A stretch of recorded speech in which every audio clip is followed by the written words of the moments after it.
It's a new year and a new chance for you to make a fresh start with your compliance. We're going to be bringing you a daily tip, strategy, or idea that you can use to improve your program. Here's your host, Tom Fox, the Compliance Evangelist. Now, a quick word from our sponsor, and we'll be right back.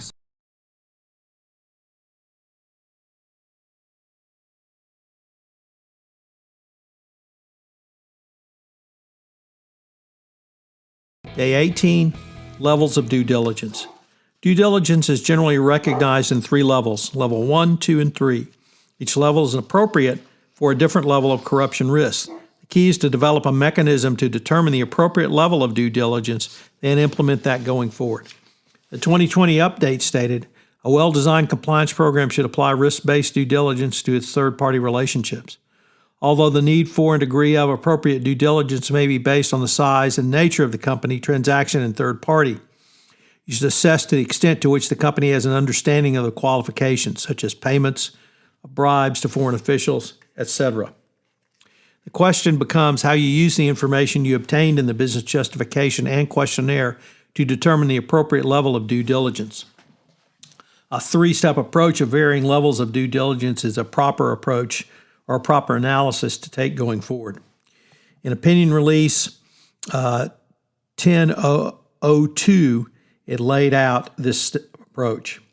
The opinion release sets out a clear break from which every compliance practitioner should use in considering the appropriate level of due diligence to engage in with the third-party risk management process or when considering the level of due diligence required on a potential business partner. A very good description of the three levels of due diligence was presented by Candace Towle in an article entitled Deep Level Due Diligence, What You Need to Know. Level 1. Level 1 due diligence typically consists of checking individual names and companies through several hundred global watch lists comprised of AML, anti-bribery sanctions lists, coupled with other financial corruption and financial crime databases. These global lists create a useful first-level screening tool to detect potential red flags for corruption activities. It also is a very inexpensive first step in compliance from an investigative viewpoint.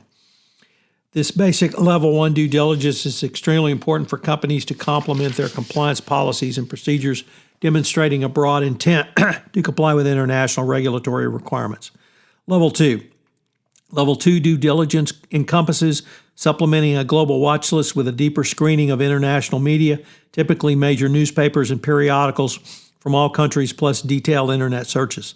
Such inquiries often reveal other forms of corruption-related information and may expose undisclosed or hidden information about the company, such as the third party's key executives or associated parties. I believe a level 2 should include an in-country database search. Other types of information you should consider obtaining are country domicile and international government records, use of in-country sources to provide assessments, and check for international derogatory electronic and physical media searches. Level 3. This level is a deep dive. It will require in-country boots-on-the-ground investigation. A Level 3 due diligence investigation is designed to supply your company with a comprehensive analysis of all available public records data supplemented with detailed field investigative intelligence to identify known and, more importantly, unknown conditions. Seasoned investigators who know the local language and are familiar with local politics bring an extra layer of depth assessment to an in-country investigation. Further, the direction of the work and analyzing the resulting data is often critical to a successful outcome. The key to understanding the results from both a technical perspective and understanding the results in plain English. Investigative reports should include an actionable recommendation based on clearly defined assumptions or preferable well-developed factual data points. But more than simply an investigation of the company, including a site visit coupled with on-site interviews, tells you things that you should also take a look at. Further, you may need to engage a foreign law firm to investigate the third party in its home country to determine their compliance with the home country's laws, licensing requirements, and regulations.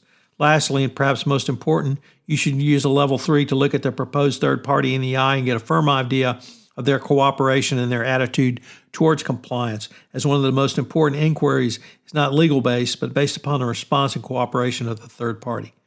More than simply trying to determine if the third party objected to any portion of the due diligence process or that they object to scope, coverage, or purpose of the FCPA. There are many different approaches to the specifics of due diligence. By laying out some of the approaches, you can craft the relevant portions into your programs.